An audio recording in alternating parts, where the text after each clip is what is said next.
Canadian Prime Minister Justin Trudeau's government faces its most severe crisis yet as Deputy Prime Minister and Finance Minister Chrystia Freeland abruptly resigns in open defiance. Our next story explains the dynamics of the turmoil in Canada's politics, which are linked to Donald Trump's threats of imposing tariffs on its neighbours.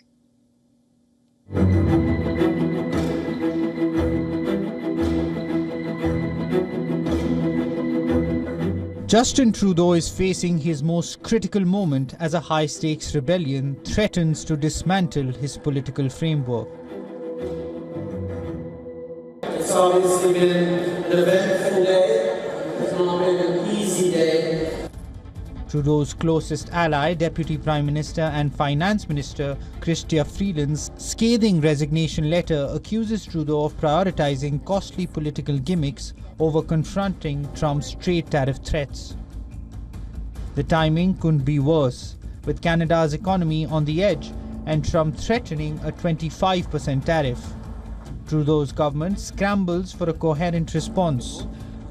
Trudeau's outreach efforts, including last month's high-profile visit to Trump's Mar-a-Lago estate, now appear hollow as pressure mounts for decisive action.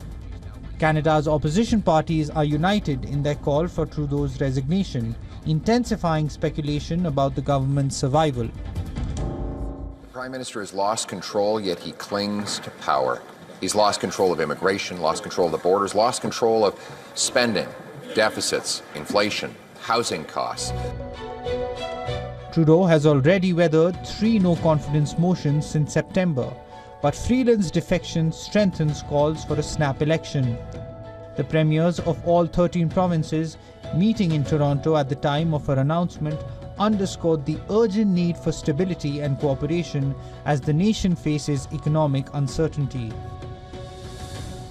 I have a good relationship with Chrystia over the years. I just want to wish her all the best. But as a country, we have to project strength, unity, and you said the word, I didn't, but I'll repeat it. It's chaos right now up in Ottawa. Mr. Trump was very clear. He said, if you don't solve your problem with the border on January the 21, I will put 25% tariffs on all exportation from Canada to U.S. While Trudeau remains resolute in ruling out resignation, political pressure continues to mount. Each passing hour brings renewed calls questioning his political authority, leaving his leadership hanging by a thread. Bureau Report, WION World is One. For more on this, we are being joined by Ray Locker, senior journalist, author, and columnist. He's joining us live from Washington, D.C. Hi, Ray. In your opinion, how do you look at Canada Prime Minister Justin Trudeau's standing after his close ally and deputy resigned? Some are seeing this as a rebellion against his leadership now. Well, he's been on thin ice for a while, and I mean, he's been prime minister for about 9 years, and that's a long time in politics. So I think his hold on his party, his hold on the country is diminishing, and I would not be surprised if he resigned, and I also wouldn't be surprised if he decided not to resign. Yeah, he's, like you said, 9 years is a lifetime in politics. Trudeau, he's survived 3 no-confidence motions, and now the opposition again on the offensive. I know you said it might go both ways, but do you know how the Canadian public are feeling about all of this? And could he perhaps survive on public opinion?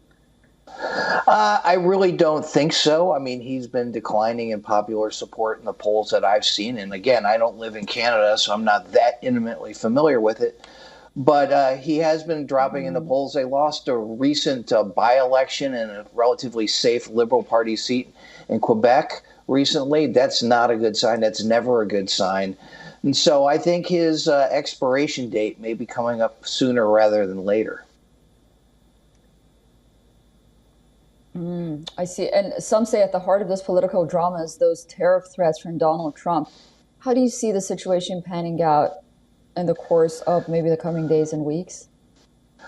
Well, look, if Trump takes office and enacts these new tariffs, it's going to be bad for everybody. It's going to be bad for the United States consumer because we import a lot of things from Canada, a lot of dairy products. This was an issue during the first Trump administration. And he did it. A lot of wood and paper products also come from Canada. So it would mean higher prices for U.S. consumers, which is something that every economist I know of has said would happen with these tariffs. So would not help the United States. It would not help Canada. All right, Ray, thank you so much for all of those and the analysis. We'll be watching really closely. It was great talking to you.